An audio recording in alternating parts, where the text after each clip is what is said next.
Just it's like, yeah, it's coming out.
Good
evening, folks. I'm David Douglas. I have the honor of serving as president here at the College of Idaho, and also the pleasure of welcoming you here to this event this evening.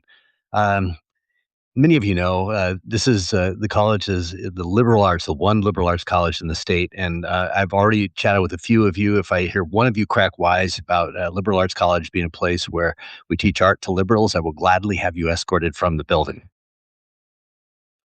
As many of you know, this was the first institution of higher education to begin operation in the state. We beat out University of Idaho by apparently just a couple of weeks, but we can still claim that title. We've been named top in the state routinely by Forbes and Wall Street Journal, routinely in terms of graduation rates, in terms of our employment after graduation. We've already been named number one in the state again by Zippia just into the 26th year here. And also number one in all these United States, the entire country, number one in terms of social mobility. And that means helping students who have no means establish a trajectory for the rest of their lives. We have alumni you may be familiar with. State Supreme Court Justice Warren Jones and Chief Justice Gerald Schroeder are both alums. And of course, our friend federal judge Candy Dale was not only an alumna, but also the first woman appointed to the federal bench in the history of the state. We produce winners of the Academy Award, the Pulitzer Prize, the Bancroft, the Goldwater, and more Rhodes Scholars than both of our large state institutions, our colleagues, immediately to the east, there in Boise and Pocatello. And I guess I should hasten to add to any Bengals or Broncos in the audience, you are welcome to transfer to the College of Idaho. It's fitting that these gubernatorial debates should be held here at the College of Idaho on our campus. First, because our students have gone on to become governor.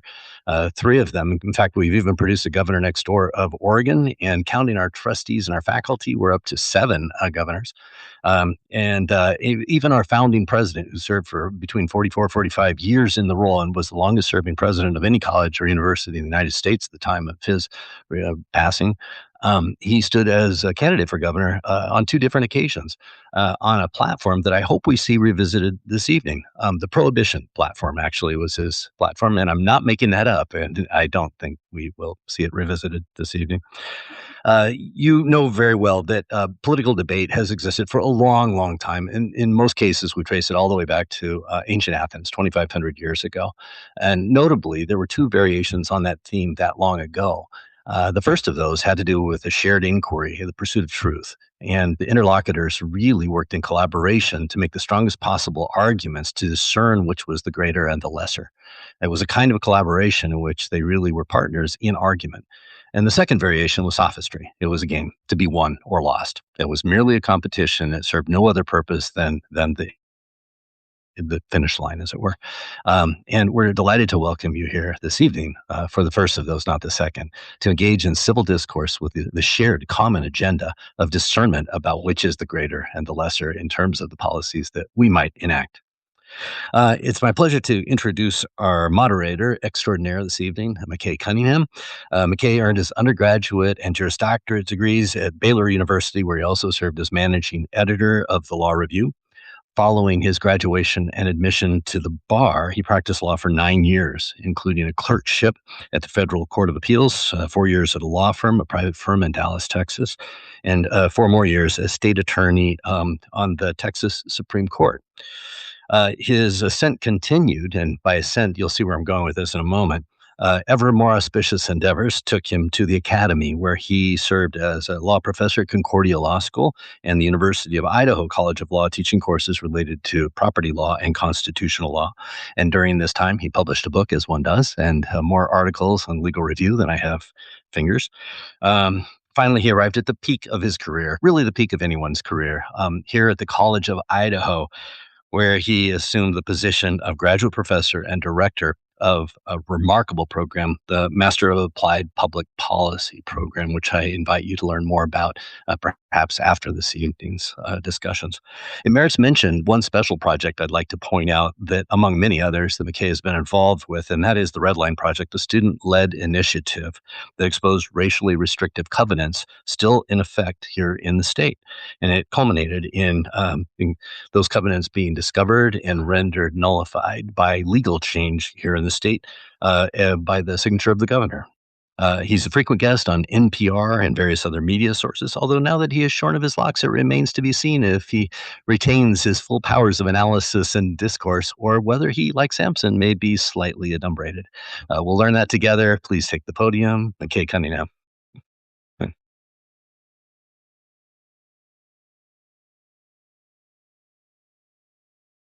Thank you so much, David. Thank you guys for being here. I'm delighted that we can have an opportunity where our candidates and our constituents can come together to talk about policy. It's something that the MAP program that David alluded to, of which I am the director, really holds core at what we want to do. How is it that we can leverage large data sets and create policy that's grounded in ethics that bridges political and economic gaps? And one of the ways that we can do this is through conversation and making sure that our candidates meet our constituents, and we can have those very, very important conversations. So it's apt that the Master of Applied Public Policy can help facilitate our discussion today. And I would like everyone to know that we've got at least three different streaming sites here. So there's a much bigger audience that is online with us today. And for right now, I'm going to go ahead and invite the candidates to come up on stage, please.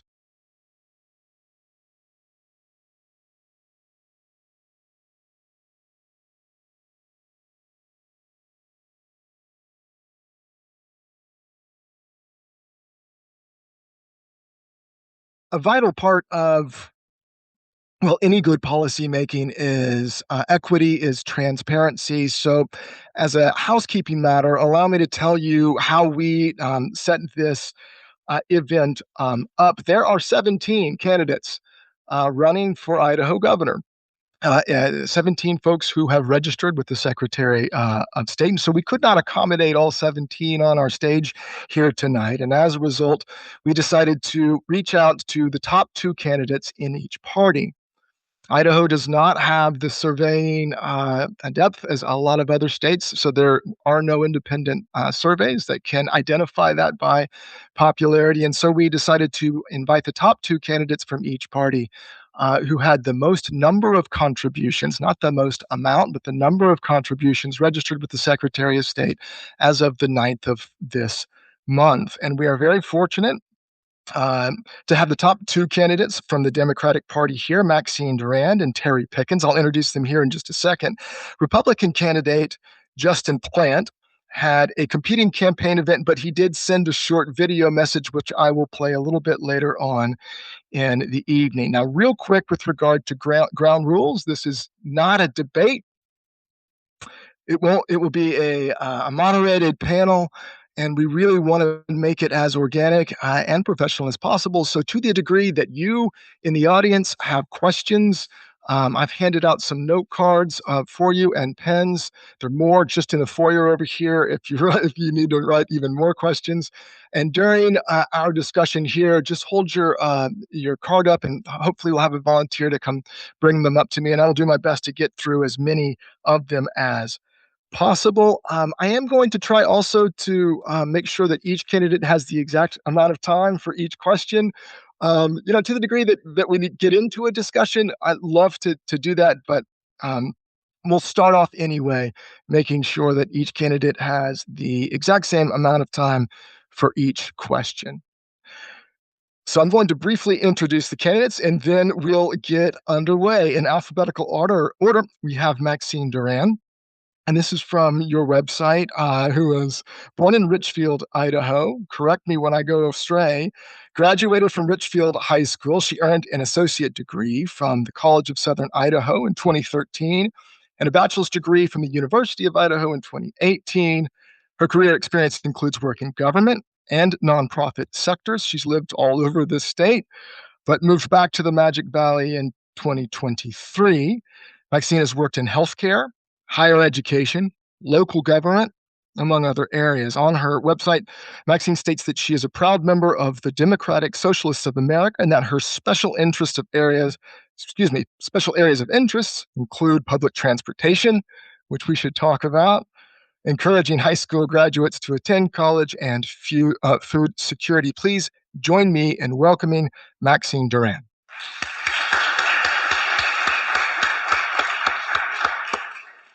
Terry Pickens is a fourth-generation Idahoan, was born in Pocatello, Idaho.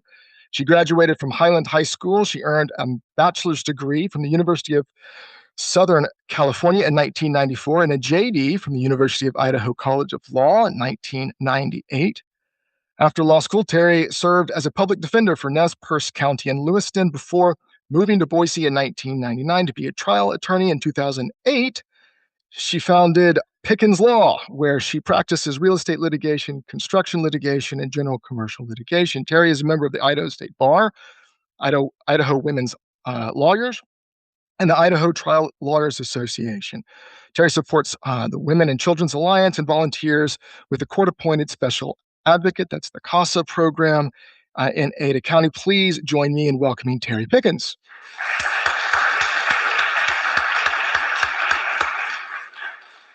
So that's a lot of introductory material. Let's get into the heart of things.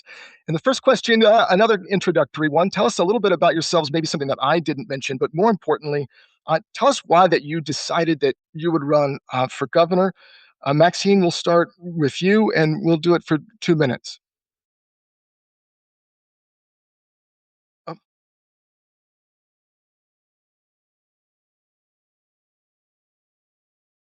My background does not include IT. Thank you for that great introduction. I guess just to piggyback off of that, so yeah, my name is Maxine Durand, running for governor in the upcoming Democratic primary on May 19th. And why did I choose to run, let alone for an office like this?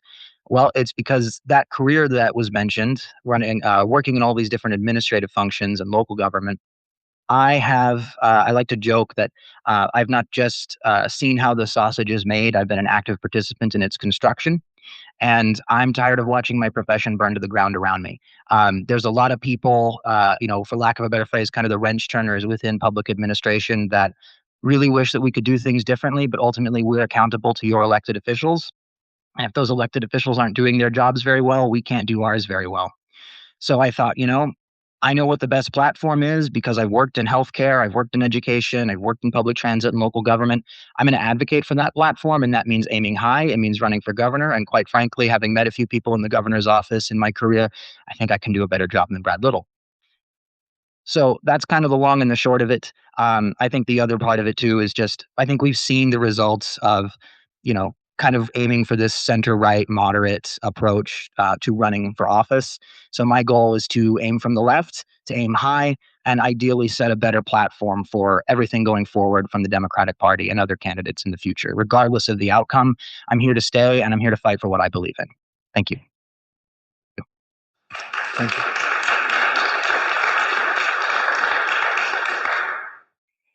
Thank you, College of Idaho, for hosting, and thank you for moderating. What a thrill to be here. As you heard, I'm Terry Pickens. Tell you a couple of things that you didn't hear. I'm a mom, and I'm a small business owner, and I love this state. I have two amazing children, Parker and Maya, and they both were public school kids here. I was a public school kid here. And when I made the decision to run, it was because I wanted my children to have the same experience in this state that I had growing up. And, Idaho has shifted pretty far to the right. It's quite frankly becoming unrecognizable. I have a gay daughter, and her rights have been challenged not just as a gay person, but as a woman. And when we start losing our fundamental freedoms in this state, it's not going to stop at just women. It's not going to stop at the LGBTQ community.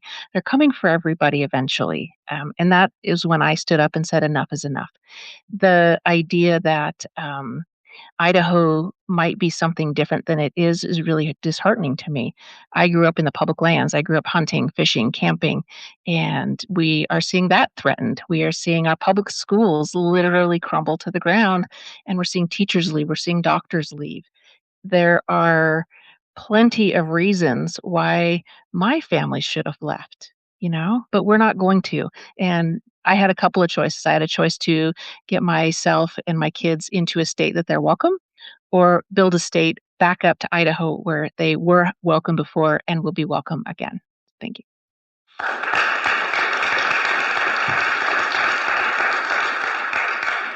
Did you guys follow the legislative session this year?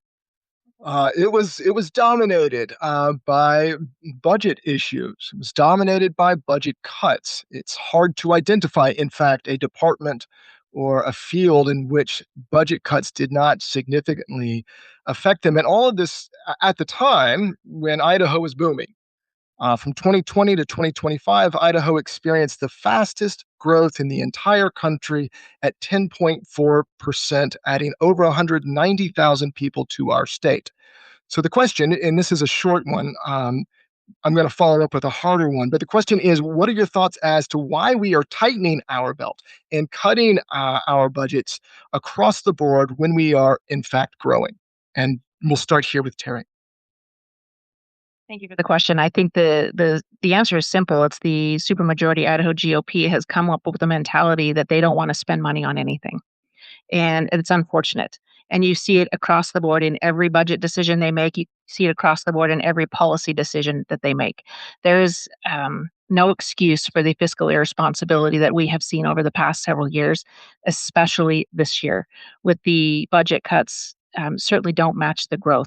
We're not taking into account how to manage and plan for future growth. Instead, what they're doing is they're trying to bootstrap the current budget into what they deem to be burn it to the ground, in my opinion. And when I say burn it to the ground, I mean they're trying to burn the public education system to the ground. There is absolutely no mystery there. They've said it out loud. They're starting to say this stuff out loud.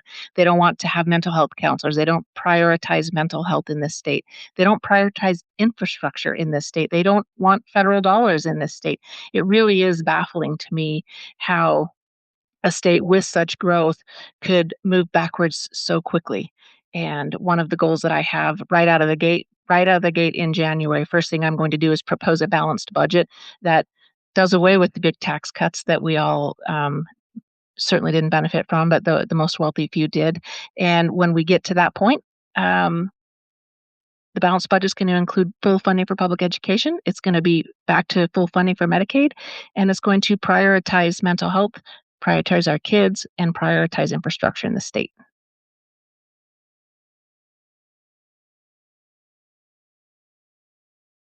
I think the answer to the question of why comes down to, quite simply, greed. Greed and cult-like behavior, quite frankly. I got to spend a lot of time trying to unravel this ball of knots when I worked for the city of Twin Falls and I ran the public transportation system there. This is exactly the kind of infrastructure that we need if we're going to keep up with the growth that we're seeing. And rather than thinking forward about this inevitable growth, we are mocked about it. We say things like, we don't want to be California, but we don't actually create any of the systematic mechanisms that we need to benefit from the growth and not become California without any of the benefits that it has. So, this comes with things like not allowing local option sales tax in different cities. This comes with effectively a lot of our legislator looking at Boise as if it's Idaho's version of California, the great state of Ada. You can't get away from this just by saying, I'm going to balance the budget. You can't get away from it by saying, I'm going to reach across the aisle. The reason this is happening is because we have people in our legislature that are not afraid of their constituents. They don't care about what you think. And when people like me running your local services show up to go and talk to them, we are shown the door. So, yes, we have to balance the budget. Yes, we have to undo the tax cuts. But we have to understand that this is, unfortunately, one of those culture war kind of issues that we're not doing enough to win.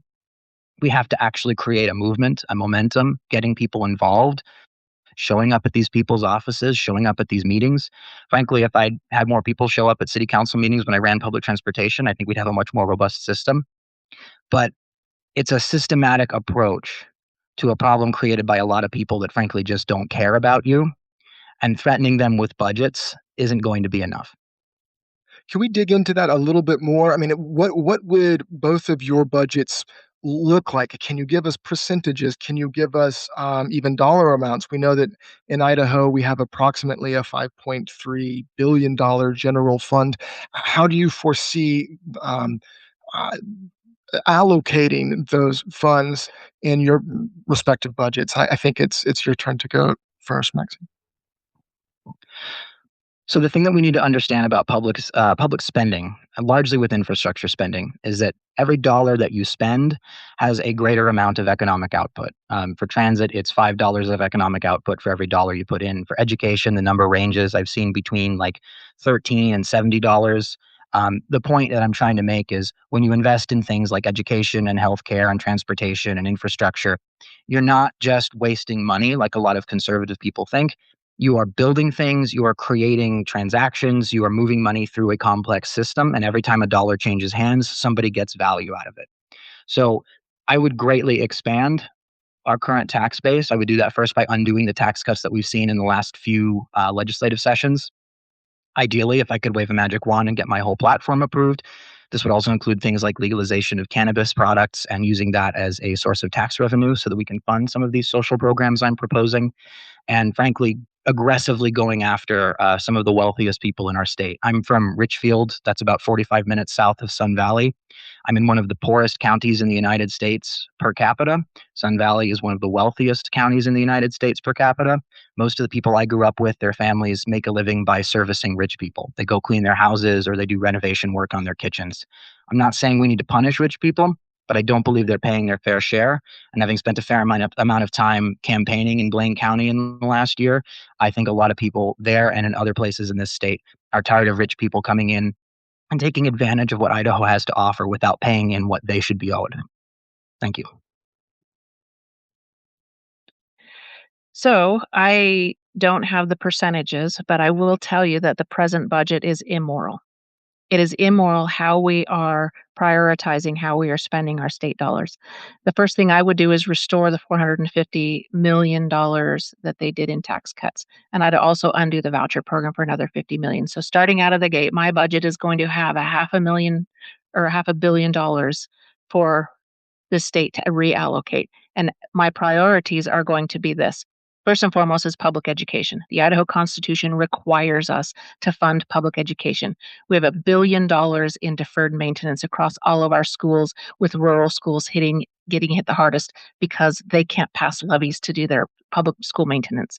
That's number one top priority. Priority number two is our healthcare system. We cannot afford to get rid of Medicaid expansion. In fact, we need to increase Medicaid expansion because no family in this state should be bankrupt because of medical care. And no family should have to say goodbye to a loved one because they don't have mental health counseling or services in this state. So that's priority number two. And priority number three is infrastructure. We have to recognize that this state is growing and it's going to continue to grow. It's a beautiful state. People want to come here, but we have to plan accordingly, which is going to include budgetary items for affordable housing. That's going to be a big one. Infrastructure for transportation for people to get from one side of the state to the other and from one town to another. And then we have to talk about infrastructure for public safety and well-being. And that includes, preservation of our public lands and wildland firefighters and basically infrastructure that holds this state together. So while I don't have percentages, I will tell you that those are my top three priorities, and my budget is going to be a moral budget that's going to help the people of Idaho, not the wealthy few. Thank you. You mentioned education. Let's turn to education. Maxine, I think on your website you call for college for all, for revamping Idaho's K through 12 education system to better prepare students for college, for expansion of the Idaho Launch program to cover more post-secondary education and greater dollar amounts, and finally, quote, ultimate goal of creating a universal free college system for Idaho residents. And then Terry, on your website, you asked for better funding for education in Idaho, higher teacher salaries to maintain high-quality teachers, funding for rural districts, funding for pre-K programs, funding for full-time kindergarten, funding for post-high school programs, community colleges, and universities. What would you say, both of you, to someone who would criticize that and say, this is not the government's job to pay for pre-K all the way through college? And I believe, I can't remember who goes first now. Whoever wants to take it first, please do. So to be fair, I do genuinely believe in pre-K. I genuinely believe in kindergarten. That's something that's not necessarily required to be funded in Idaho. I don't hold the position that every single student should have college education paid for all the way through. So pre-K through college, that I'm going to let my counterpart here answer to that. But I absolutely, genuinely, 100% believe that every single student in this state should have a fair opportunity to get to that point. based on the public school system in this state because the Idaho Constitution requires it. And it shouldn't matter on your zip code. It shouldn't matter on your parents' income and your family wealth. It shouldn't rely on the color of your skin or what neighborhood you live in. Every single kid in this school deserves a public education, and it should be from pre-K all the way through 12. The idea that we are now defunding our higher education, I think, is also immoral because those students that do want to ascend to higher education should have the same platform to get there as every other student in this state, again, regardless of income and family background. I am the first person in my family to go to college, and my family didn't have enough money for me to even fill out the application fees. Because I ran track, which was an extracurricular school-funded program, I got a full ride track scholarship to a Pac-10 school. It's now Pac-12 or 8 or 7 or however many schools are there now, but, um, the idea that I got to go do that because of the public education that I, was afforded in the state of Idaho should be an opportunity for every single student in this state. And I genuinely believe that we have just been underfunding it because again, the immoral policy is just to keep our kids uneducated because people who are uneducated don't challenge authority. So the question was, what would I say to someone who says it's not the government's role to fund all of this? And I would say, ask Charlemagne, because he was the one that figured all this out a long time ago. He couldn't read, so he made sure that there were public schools available to teach people in his kingdom. This has been a function of government for over 1,000 years, a long time. I think we do it a lot better now. But as someone who's actually worked in K through 12 and higher education, I've worked for 3 universities, I've done student level advising. The biggest predictor over whether or not a student does well in school is the zip code that they're from. And if they come from a zip code that's got a wealthier income bracket, they're probably doing just fine. I used to have boxes of tissues and bottles of water in my cubicle because I have students who were just off the farm. They were, top of their class. They'd done so well. They'd risked everything to be there. They're kids like me, right? My family, we're a union family and we're dirt farmers. That's what we do for a living. These were kids who would come from the same kind of background I had. And they came to me and they would break down in tears because for the first time in their life, they realized they weren't prepared enough. And it wasn't because they did anything wrong. It's because even with the grades that they had or the experiences that they'd had, our public schools weren't keeping up with the demands of our public universities. This is a major gap. And so the things that are included in my platform, yes, I understand that people are going to think it's ambitious to do universal college. What I'm proposing is expanding a lot of things that already exist. So things like, college credit for like career experience, things like CLEP, AP testing, but also things like expanding Idaho Digital Learning Academy, which just got a 40% cut. These are things that are already available, but not every student knows about, and not every student can afford to take the nickel and dime credits and transfer articulation costs in order to access these things. I'm just saying we make it universal, we up the standard, and if you graduate from an Idaho high school by going through this method, you automatically have a 2-year associate's degree at an Idaho college or university of your choice. Thank you. Idaho has been characterized many times as being fiercely independent. Yeah. You've heard things that along the same lines as that government that governs least governs best, or even Ronald Reagan saying at his farewell address, quote, as government expands, liberty contracts. I think this kind of goes with the theme of what we've been talking about so far. So this hopefully will be the last question along this theme, and we'll move on after that. But both of your platforms, as I read them, call for much more robust public services, whether it's education or medical care access, transportation, housing, et cetera. How would you respond to criticisms that in order for you to accomplish these policy objectives, you've got to double or triple the size of Idaho's government and by extension, limit individual liberties? And that's Maxine first. I would say, tell me how public transportation or healthcare limits somebody's freedoms. I talk about this a lot in my campaigning to the point where I know some people are kind of sick of hearing it. I'm a public servant. I worked in government for my entire career. That means I work for you. So if you don't feel like you have liberty because your government is stepping on your neck, what are you doing about it? I would argue that we have a very bad relationship with trust in government right now. And that is a bipartisan issue. That is something that every politician leading up to me has had a hand in playing in. We need to do a lot of extra work to regain that trust. I've said it before, like I'm out here working for the people, but I also feel like if I'm not doing my job, you need to make me very afraid. And I don't think that people are doing that because I think they're too disengaged. I think that that is the job of us in public service to educate and inform and make available. But it is also the job of leadership, elected officials, the governor, to make sure that people feel like they can engage, teach them how to do it, and actually build up that momentum so that they don't feel like they're left in the dark. So they don't feel like something is going on behind closed doors. It's an education issue, it's a transparency issue, it's a communications issue.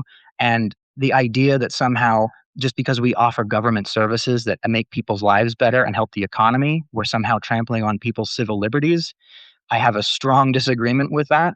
And I would argue that anyone who really thinks that I'm out here trying to take freedoms away from you when I'm just trying to make sure that you have, food in your belly and a good education probably needs a better education themselves.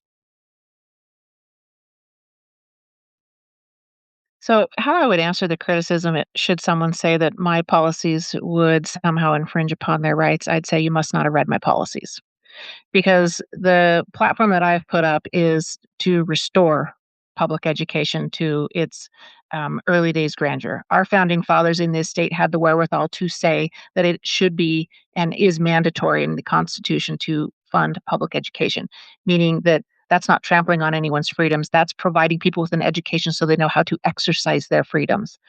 The other big policy platform is my mandated healthcare. There's no infrastructure that isn't already in place with the Idaho Department of Health and Welfare and the federal government with Medicaid and Medicare funds that need to be enhanced to take away anybody's freedoms. I think the original founding fathers of this country had it right, life, liberty, and the pursuit of happiness. Let's talk about the life part of that. Life. If you don't have access to medical care, that is not a fundamental tenet of the Constitution. You're not getting it. So I disagree with the premise that funding the programs that I would like to see prioritized would in any way infringe on people's rights. I'm born and raised here. I was born in a household where it was keep the government out of my business. And that's how I've been born and raised. That's how I've always thought. That's how I still think. I think that the government should stay out of my personal business. That's what we mean by liberty. That's what we mean by freedom. And when someone comes for my liberties and freedoms, I'm going to stand up for them. And it certainly isn't going to be through the budgeting process. It's going to be with me, with saying in no uncertain terms, not on my watch. The fundamental freedoms that we hold dear in this state will remain intact under my watch. Thank you. As mentioned earlier, Justin Plant is a Republican gubernatorial candidate. He had a campaign conflict and could not join us, but he did send a video, which I'm going to play here in just a second. But first, I'm going to introduce him just because I did the same for Maxine and Terry. Justin is running for governor. He was born and raised in his family's farm in Colorado. Grew up playing sports and competing in the rodeo. He moved to Idaho in 1994 and has called Kimberly his home since 1999. In 2015, he met his wife, Robin. The two married in 2017. Together, they have 5 children and a blended family. Justin spends his time coaching youth t-ball, football, and lacrosse, keeping machines running at West Rock and Twin Falls, with a 5-year stretch as a diesel mechanic for Peterbilt in Jerome, and has served as captain with the Rock Creek Fire Department.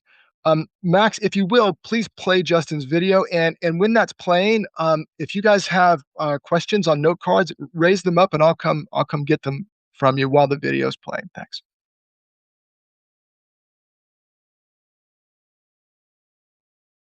Good evening. I apologize for not being able to join you in person, but I am currently hosting an event in the Magic Valley.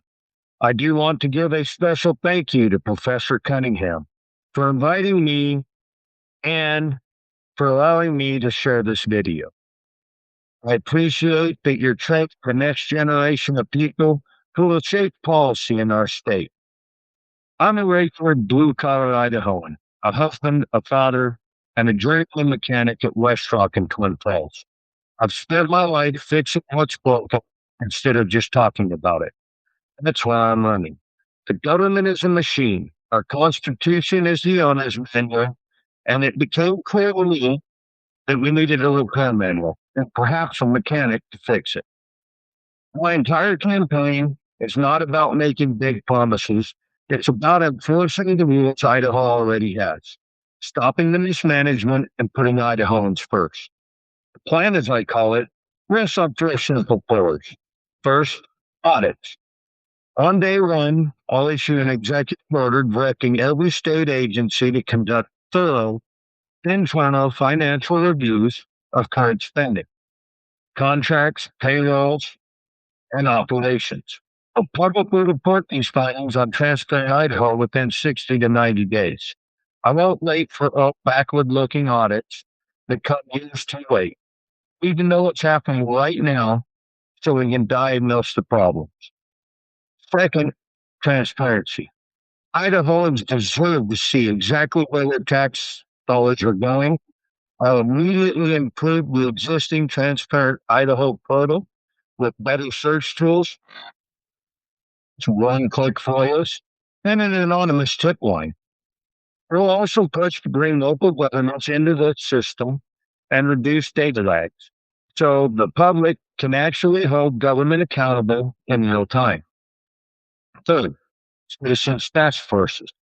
Government will never investigate itself. That's why I'll create task forces, one for each department, made up of regular Idahoans. These unpaid volunteers will be from boots on the ground positions, where insight, expertise, and deep desire to make a better Idaho for their children and their grandchildren will be the driving force to producing real change and ensuring efficiency. These task forces will review publicly available reports, follow up on tips, auto-mapping programs, and recommend practical fixes. They will also be given a direct line to myself and the Attorney General.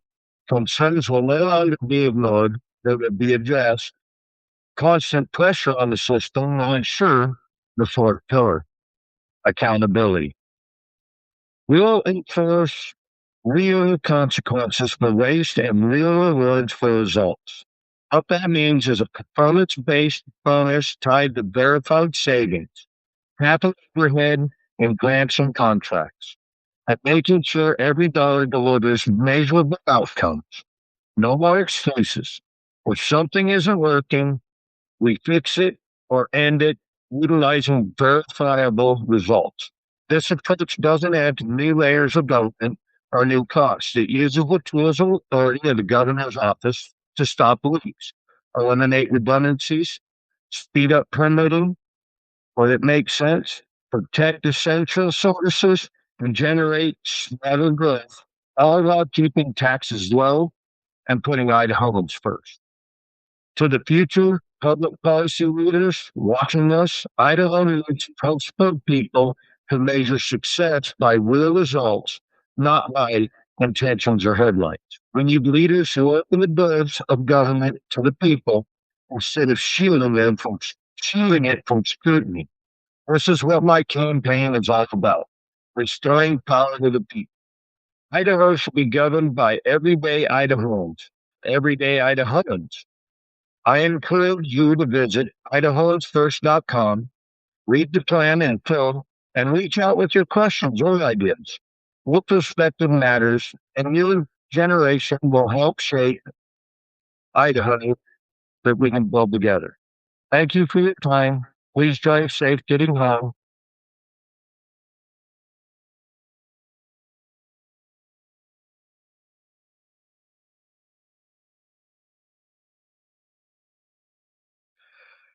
Thank you.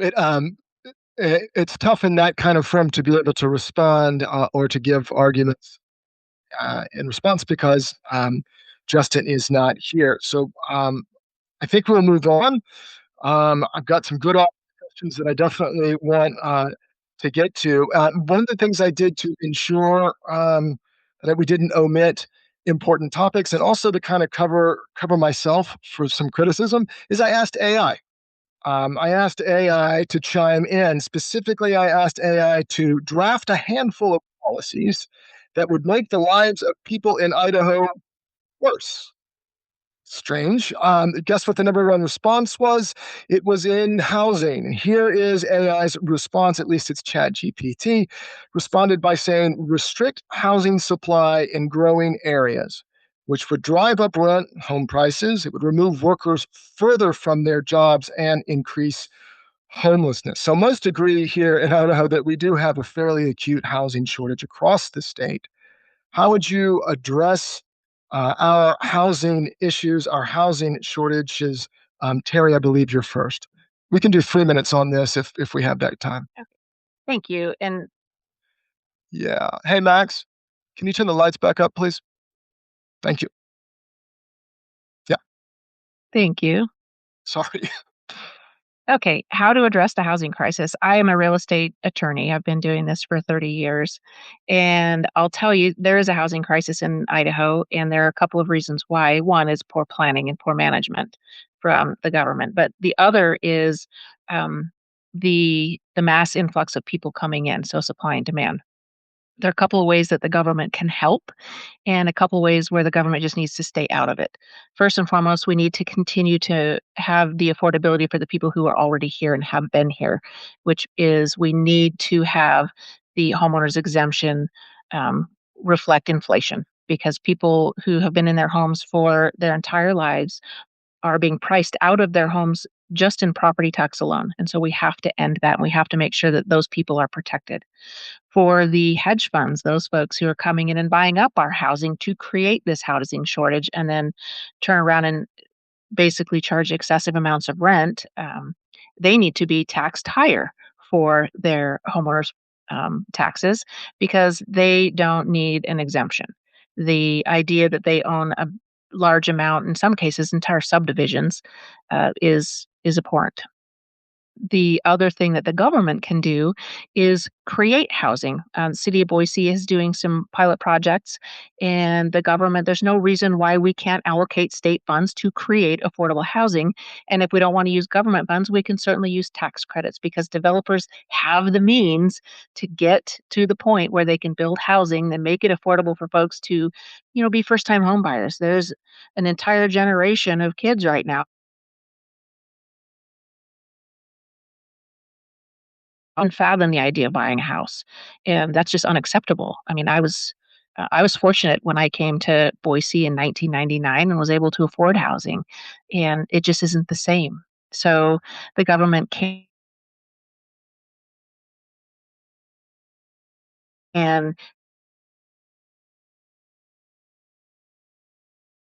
um, I hate to say it's not on those developments that are coming in from out of state. We can charge enough for those subdivisions to come in to pay for the infrastructure rats passed on of property tax hurts the people already here. And we need to find a way to manage and control how people are being taxed on what they already own and what it's going to do to the market when a bunch of new people move in. The easiest solution is to increase supply for the demand, but it's not as easy on paper. So the best way to do it is to create incentives for developers and for builders to do that, and but to cap them so they aren't selling to the next hedge fund, and now we're paying our dollars to the billionaires. So I mentioned Sun Valley earlier. I've done a lot of work with Sun Valley DSA, helping them get their chapter founded and working in their local government. And they have a saying that I have borrowed, which is there's more of us with 3 jobs than there are of them with 3 houses. And I think it's really important to start with that because when we talk about things like incentives for property developers, I don't think they need incentives. I think they're already making plenty of money. The problem isn't that they can't build. The problem is they're not building the kinds of houses that are available to most Idahoans. So I'm a member of the millennial generation, and I have completely given up on ever buying a house of my own. It's just not going to happen. I would love to live in a world where every Idahoan is a homeowner, and I think that's what we need to shoot for in the long run. But right now, I'm more concerned about the fact that most Idahoans rent, and most renters have horror stories about their landlords. So I would propose the state government coming in and building more mixed income public housing. Mixed income because studies have shown that when you have different income brackets all living in the same building together, they actually start to see each other as human beings. And turns out that's really good for building community. But I would also fight for a form of universal tenants' rights. So anyone in the audience who's been through an experience like this, where maybe you have a really textbook open and shut case of discrimination against a landlord, or a landlord who is not holding up their end of the lease agreement, but you can't afford an attorney to fight it. So you just kind of have to deal with it. I've been in that position myself. And so I think that in Idaho, you should be entitled to an attorney to represent you if you have a dispute with your landlord, the same way you would if you were accused of a crime and you have access to a public defender. These are not perfect solutions. They don't fix every part of the problem, but just giving tax breaks to property developers isn't going to fix it. It's just going to create more Burger Kings and parking lots. And if they do happen to build some apartments, they're going to be condominiums that people like me cannot afford. Thank you. Let me follow up on that. There were four, maybe more, provisions or bills laid out in the legislative session this year, that sought to increase the number of housing units in various ways and in various places across the state. One of the things that I found very interesting was that the Idaho Association of Cities, among others, were against some of these provisions, not because they don't see a housing crisis as a problem, they certainly do, but because they see it as a broader problem. The infrastructure that is required to support that kind of growth. I wonder if you could speak to, because I don't think that the governor can just by fiat say there will be X number of houses. The legislature has to be involved, cities, counties have to be involved. What do you see as the role of the governor specifically in kind of herding all of those cats, if you will, to get everyone on board to have a holistic approach to housing that's maybe a little more feasible, even if it's more difficult to get all those people to the table? And Maxine, I think you're first. 2 minutes. So last part first, what's the role of the governor in this? Strong leadership and actually leading that charge, because I think there's a lot of these issues that people don't understand how much their local cities and counties have their hands tied by bad policy. Your local cities don't have a lot of options because they're tied by state legislature. I mean, recently we've seen things like, the flag bill saying, oh, you can't raise a gay pride flag, right? Things like this. That's just the tip of the iceberg.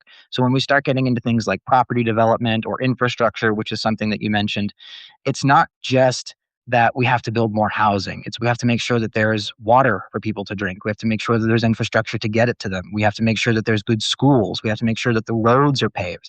These are all costs that right now your city government, and I've helped make when I worked for the city, like I was on the budgeting committee. So I helped make the city budget that the city council then approved every year. There is not a lot of money to go around. And that's not because we're not growing and we're not thriving. It's because we're not able to capture that growth and transform it into infrastructure and amenities for our constituents. So I mentioned earlier local option sales tax.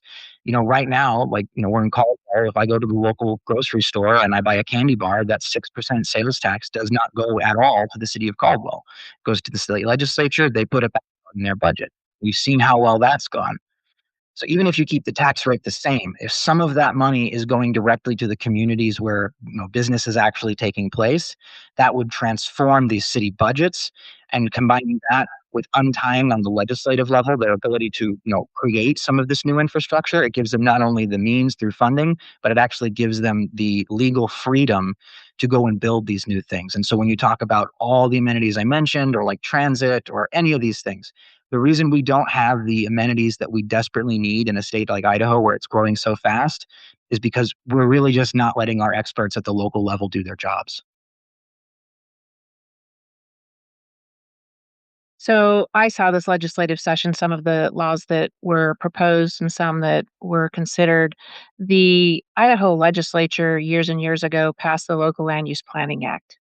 And that was when the GOP was the party of small government and letting the municipalities control their own growth and manage what was going on in their districts, in their cities, in their counties. And we really need to get back to that. The Idaho legislature this year um, was passing legislation restricting municipalities and counties in every way they could, taking away the local land use planning. Local land use planning is important because it allows those local leaders to work with. When I say I don't like talking about developers and impact fees, but it really is the Local Land Use Planning Act that allows for cities to control that growth and to manage that growth, because the municipalities and the counties are the ones paying for that infrastructure, paying for your firefighters, paying for your police officers, paying for your road maintenance. And so that infrastructure that is so important and critical to maintain affordable housing really does stem from the Local Land Use Planning Act.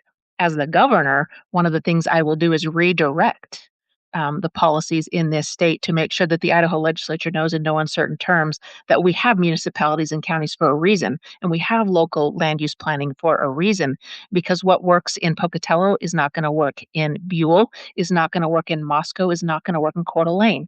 Every single municipality and county is different. And that's why we have local elected officials. They have different needs, they have different constituents, and they have different infrastructure systems. They need more water in Elmore County than they need water in the Palouse. Everything is different across our cities and our counties. And as governor, my leadership would basically say, I'm going to work with the leaders in the counties and the cities to make sure that the land use planning is effective for those communities. Thank you. Here's a question from the audience. Access to medical care in rural Idaho is not getting better, it's getting worse. What policies do you support to do you support to address healthcare disparities in rural parts of the state? Terry, 2 minutes. Thank you. It is a crisis that we're in. We're in a medical crisis in this state, and we have to talk about global policies in this state to restore rural health care. First one is obviously funding and Medicaid funding. That's important. But what's also important is we also have a lack of doctors and a lack of clinics because of the policies and the laws that have been passed in this state. We have criminalized being a medical provider, a doctor in this state, and they have left. We have lost 42% of our OBGYNs, and that doesn't just mean that we've lost 42% of those doctors. With those, we also lost pediatricians. We lost family practitioners. We lost oncologists. Clinics are closing all over the state, and especially in rural Idaho, because we don't have people to man them. We don't have people willing to put their livelihood on the line because of the laws that have been coming out of the Idaho supermajority GOP. They simply aren't going to want to practice medicine in this state if it becomes a crime. So we have to address that first. We have to address how do we get them here. We also can address their trying, and there are many attempts to try to get rid of WWAMI when we're trying to educate our kids in medical professions in this state. And we're trying to take that away from us, take that away from them. So basically, we're trying to eliminate having any medical health professionals in the state, and that's just important. What we can do is we can restore Medicaid funding, we can restore clinics in rural Idaho, but we have to still have people to put in those buildings. And so to do that, we're also going to have to change the policies and the direction of this state, so where they can come here and they can practice without fear of losing their licensure or, quite frankly, their livelihood or their freedom.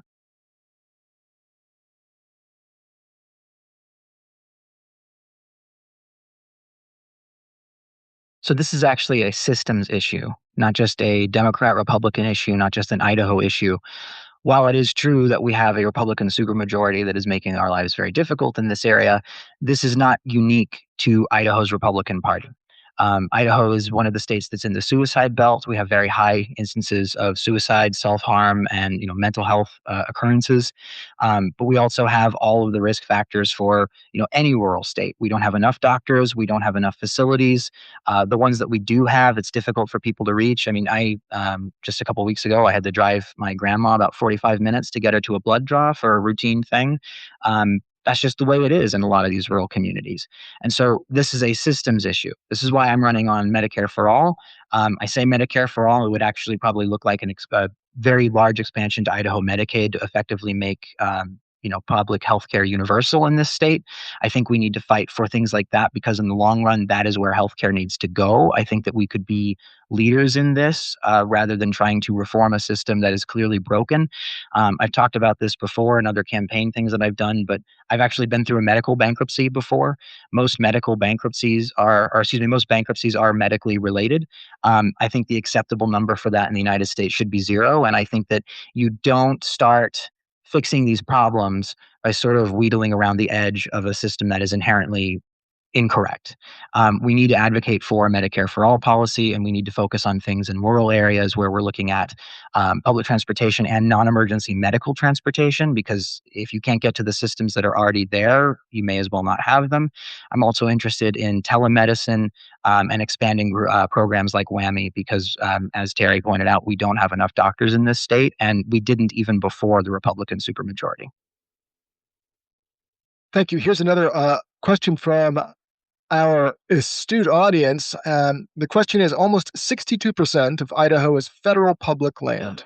Shouldn't Idaho manage Idaho's public lands? And this to you, Maxine. No, because I know that that's not going to be a popular answer for a lot of people. This is not a states' rights issue. We don't have the resources to fully manage that federal land, for one, but also I'm not convinced after the last few legislative sessions in this state that we would be good stewards of that public land. Not because I don't think Idahoans are capable, but because I think that the interests that are fighting so avidly, not just in Idaho, but all over the country to take federal public lands and put them to the state level are also those that are lobbying for states to sell those public lands to private developers, which then gets back to the earlier conversations we were having about housing and about the kinds of development that we're seeing in this state. I don't think we should be giving sweetheart deals to property developers, especially ones who are not from Idaho, to come in and turn our public lands into parking lots and Burger Kings. It's not ideal for anybody. It's an atrocious affront to our legacy as a rural state. It's not that I don't think we could do it. I don't think that the people who are making this argument have Idahoans' best interests at heart.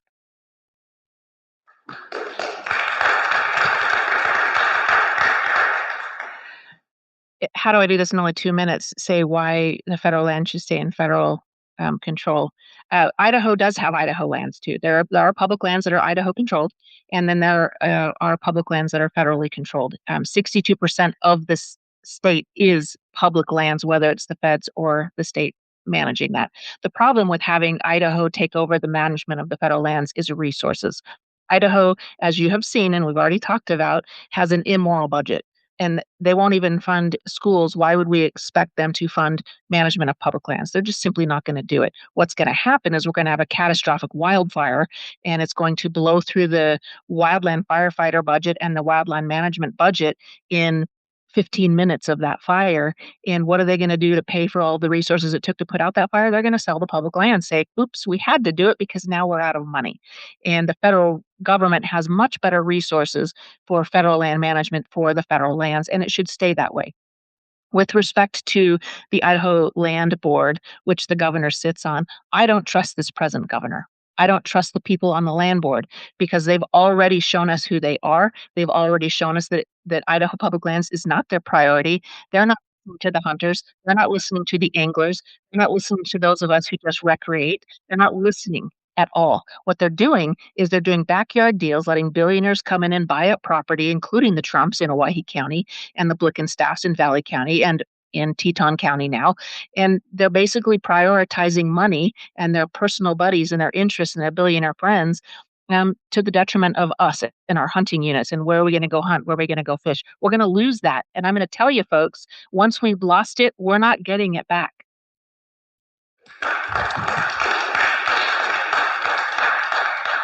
I'm glad you brought that up. That the governor of Idaho sits on the Idaho Land Board, and that's a very important and powerful role there. And that we did see a 160-acre parcel in Driggs. The interesting thing that has been discussed in the legislature again this year, bless you, is that the Idaho Constitution requires the highest and best use.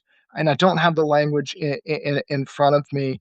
And the countervailing argument is that the state of Idaho is getting $960 in leasing fees for that land. Why not sell that land for millions of dollars to go into the general budget of the state, which is what happened or what will happen there in that 160 parcel land in Griggs. Go ahead, Terry.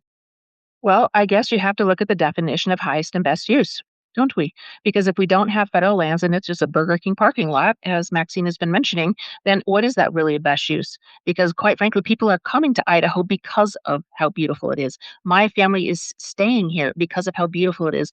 The highest and best use for public lands is public use, public recreation, public hunting, angling. And yes, they do have farm leases. They do have cattle leases that we can use those public lands for. This is exactly why we can't turn over the federal lands to the state, because again, I don't trust them to do the right thing. We did have a proposal for a constitutional amendment, a bipartisan constitutional amendment to amend it to say public lands in Idaho cannot be conveyed out for commercial use. So I agree that I think it comes down to the subjectivity of that definition, because really then it comes down to who is in those positions of trust. And if you can't trust those people in positions of trust, then you have no public good whatsoever. This is why I have things in my platform. So if elected governor, I would have a moratorium on any and all public land sales for the duration of my term. I am advocating for using eminent domain to reclaim public lands that have previously been sold for pennies on the dollar, because I think that it was wrong that we did it. I think that it was a backdoor deal, and I think that we need to be very aggressive in correcting that. I'd also be in favor of, again, using eminent domain or working with, property developers or personal owners, however, whatever's the easiest way to do this. But identifying tracts of land that are underused or not used and taking that over as public land. And we can use that for, recreation, hunting, fishing, camping, hiking. But also when I talk about things like mixed income public housing, maybe we're identifying some of this land and we're seizing it in order to use to create housing projects, in order to actually benefit the people who live in these places, as long as it's not interfering with the ecology. But these are the things that we need to be talking about doing, because it's not enough to say that we're Idahoans and we love our public lands. That should be a given for anyone running for office in this state. It's what are we going to do to protect them, to reclaim the ones that we've lost, and to punish the people that have ruined our legacy. Thank you. I've got a couple of audience questions that deal with immigration, and to be honest, I was a little reticent to ask them, primarily because immigration has long been a federal issue. It's laid out in the Constitution that the federal government, in most instances, is responsible for immigration policy and enforcement. But they did jog my memory that we have had some pressure from Washington recently for states, including Idaho, to adopt what's called 287G agreements. And these are agreements that would make a formal partnership with ICE and local law enforcement agencies and entities, essentially federalizing local law enforcement officers in certain instances. What is your position on whether and when Idaho local law enforcement should work in concert with ICE on immigration issues? Maxine, you're first. Fuck ICE.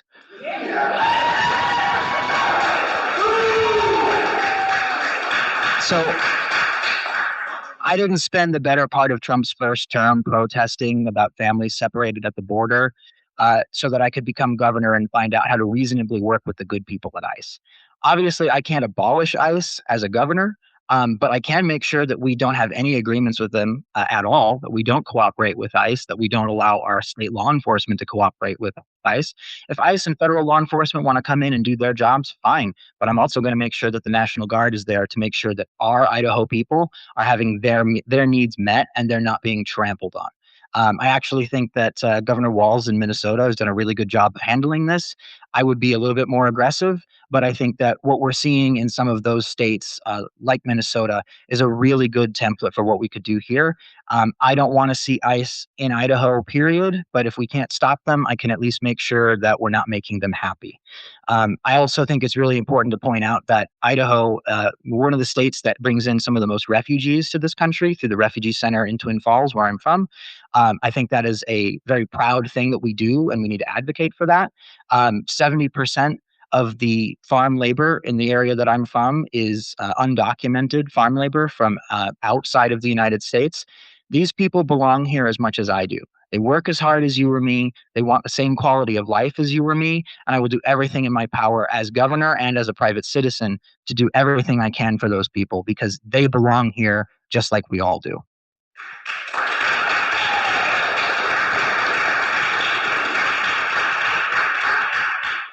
So to answer the question about what I would do as governor in relation to the 287G agreements, the first thing I would do is I would actually sever the ties in the agreements that are in place presently, because I think that we have had some mismanagement and some pure lawlessness on behalf of what's happened, not only in the state of Idaho, but nationally with ICE.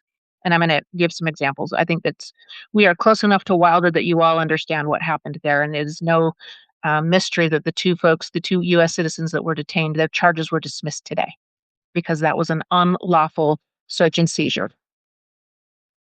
So when we are acting in an unlawful manner, no, we shouldn't be supporting that at all. And quite frankly, ICE doesn't need our help. And the Idaho GOP supermajority should not be passing laws forcing counties and municipalities to cooperate with ICE because our counties and municipalities are already financially bootstrapped. ICE has the largest military budget in the world, bigger than most other countries. So you think about that. That's an enforcement agency within our government that has a bigger budget than most countries. Um, our counties and our cities and municipalities should not be bearing that cost.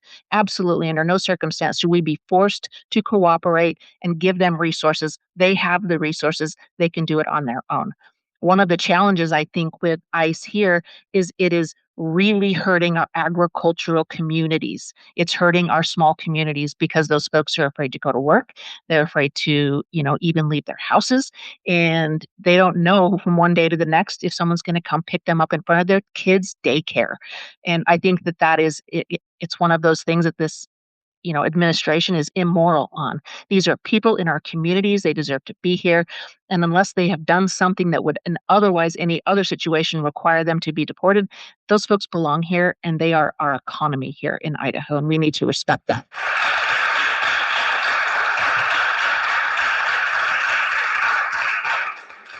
This legislative session, we saw a lot of policies and new laws around the LGBTQ plus community.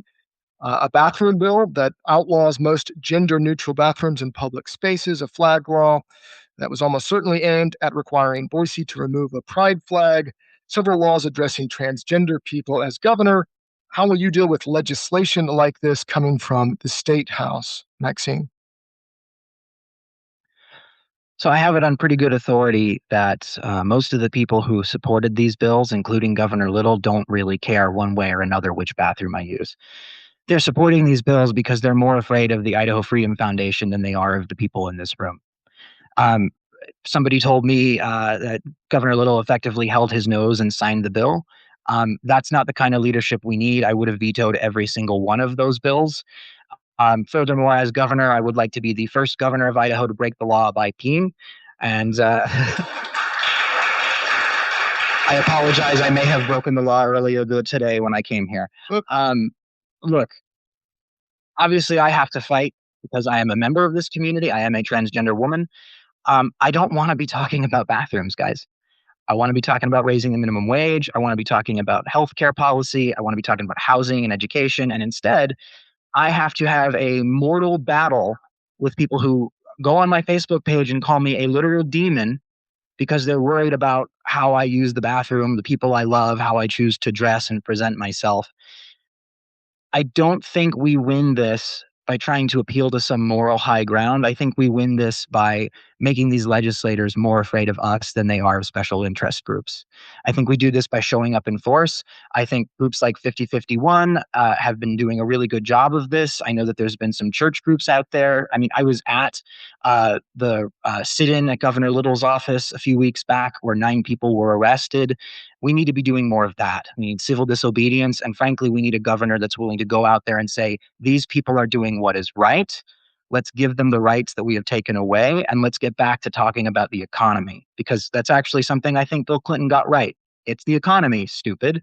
It's not about whether or not people like me are able to use the right or wrong bathroom. It's about whether or not everyone in this room has the opportunity to live the best life possible. And that's what we need to get back to focusing on.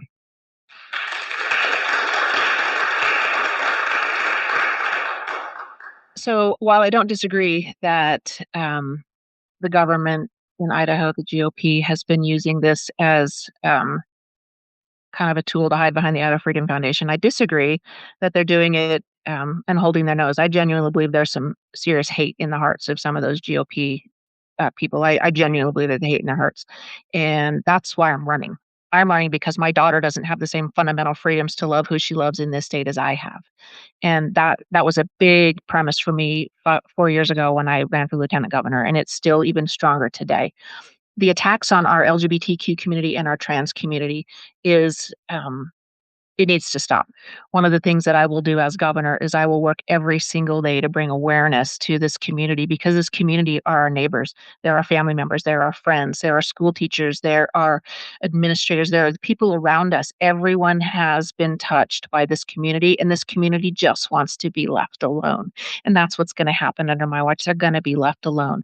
I will also make a moratorium on any prosecutions for the ridiculous bathroom bill, and I will make sure that there is a moratorium on any method by which they want to charge a teacher or a doctor or a mental health counselor a $100,000 fee with the threat of licensure revocation for not outing a kid. That is just it's ridiculous. The culture war bills are unwarranted, they're unnecessary, and they're just plain hateful. And how to undo them? That's easy. We just have to raise awareness, and I need to make sure that every single person that's sitting in that, um, Idaho legislature is held accountable for their vote, and that the people around them know that the hate in their hearts is not gonna be welcome in Idaho, because in my Idaho, everyone is welcome and everyone will be welcome, and, they're really doing it to basically change the dialogue from all of the poor mismanagement of our state. And when people realize that the poor mismanagement of the state is, really happening, I think we can clean up everything in a quick, swift run from a bunch of executive orders from my hand.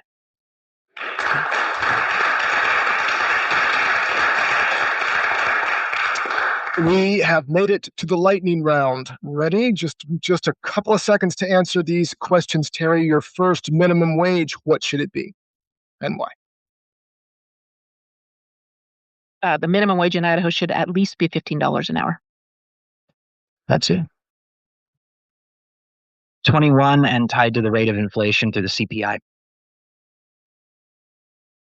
Public transportation. Idaho typically ranks among the bottom 10 states for public transportation. Do you have, this will be more than a 15-second question, but do you have thoughts, a plan about how to improve public transportation in Idaho?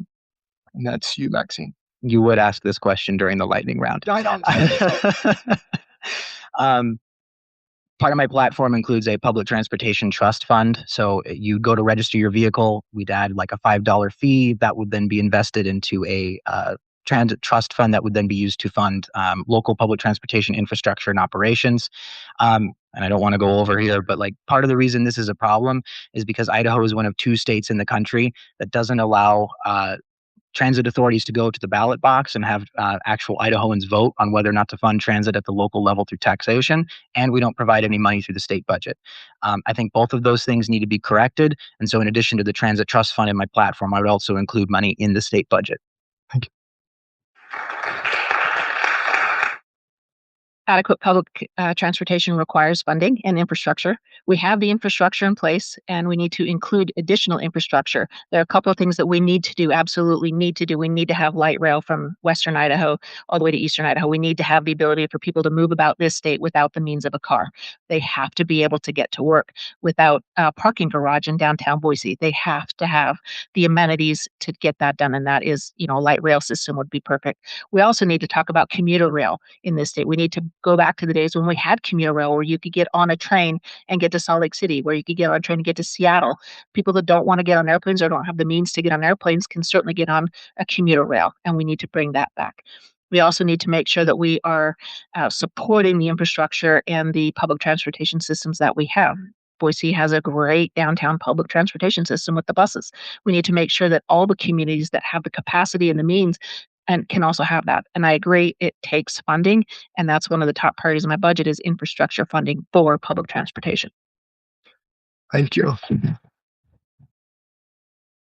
I'm gonna revoke lightning round. That turns out like it was not a very good idea. There's so many topics that we need to talk about, and to the degree that you are frustrated that the topic that you wanted to hear more about was not covered, please hang around with us. We have free food and drink waiting for us outside. The candidates have graciously agreed to stay around and talk with all of us afterwards. So let's do that after this final question, in which you have at least 3 minutes if you want it. I'm not sure if you will. Idaho's governor is many things, from a policy maker to a voter of legislative laws, to the enforcer and overseer of all of our state agencies here in this state. But one of the other things that the Idaho governor is a figurehead, the face of Idaho, not only to our people in the state, but in other states and really to international community abroad. What do you reflect about Idaho? What values would you project not only here at home, but nationally and beyond? Terry and then Maxine. So, as a fourth generation Idahoan, I'd like to say that I understand the facets of this state. And as the figurehead of this state, I think I would be a very good person to uh, be the figurehead of the state for the one reason I've lived all over the state. I lived in North Idaho, I've lived in Eastern Idaho, and I now live in the Treasure Valley. I'm an attorney by trade, I'm a professional, I am an advocate, I'm a negotiator, I'm a mediator. I have the skills necessary to be a leader. I have been a leader, I've been a small business owner, and I do understand what it takes to be successful. And when you have a figurehead, you want to make sure that that figurehead represents all the values of the state. I'm a hunter, I'm an angler, I'm a recreationist, I'm also a professional, I'm also a mom, and I'm also an attorney. And while I have not yet held office, I don't think that's a disqualifier. I've looked at our present administration, so I don't think that's a disqualifier. One thing that I will not do is I will not embarrass this state. Under any circumstance, I will not embarrass the state.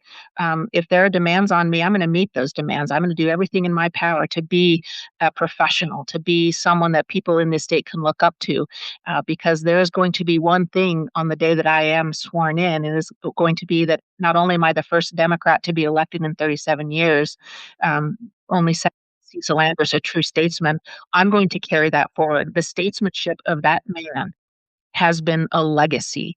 And that is a legacy that I think really reflects Idaho. And when people talk about what makes you Idaho, well, being born and raised here is a real big help. But understanding the entirety of this state and all of the dynamics and the demographics of this state from rural to urban, I understand it. And then secondarily, I'm also going to be the first female governor of this state. And I think nationally, that's really something to be celebrated. Thank you. It's about love. And I know that sounds corny. But if you're going to be a figurehead, if you're going to be a leader, you need to understand that this isn't just about telling people what to do. Most of the Idahoans I've met aren't doing very well. They're struggling to find good jobs, they're struggling to find housing, all the things we've talked about tonight. A good leader is able to represent not just what we need to do right now, but reach into the hearts and minds of the people that they represent and actually chart a course with them, for them, and by them. When you have somebody who has struggled just to pay the rent, and they tell you with tears in their eyes how difficult things are, it doesn't matter if that person is a Democrat or a Republican. What matters is how you can help them. I am a fervent believer that in this role, you have to earn it every day. That is something that I have done my entire career, whether that was in education or local government or healthcare. And that's something that I don't think we see enough of in elected office in this state. It's about compassion. It's about understanding that these people are hurting and that is making them afraid. And unfortunately, it is making some of them very hateful. You have to be able to meet them where they are. And when I say that, I don't mean that we short our positions, that we don't fight from the left as fiercely as we could. What I mean is that you have to grieve with these people. You have to live in their shoes. And that is something that I have done every day of my life and every day of my public service career. And I will absolutely bring as governor of this state. Thank you.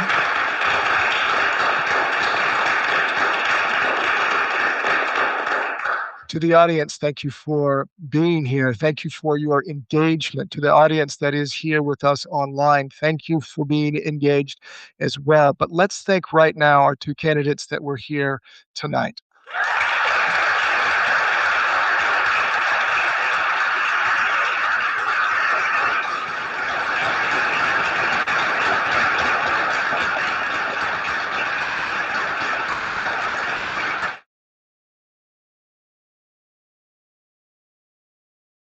Okay, please join us for some refreshments.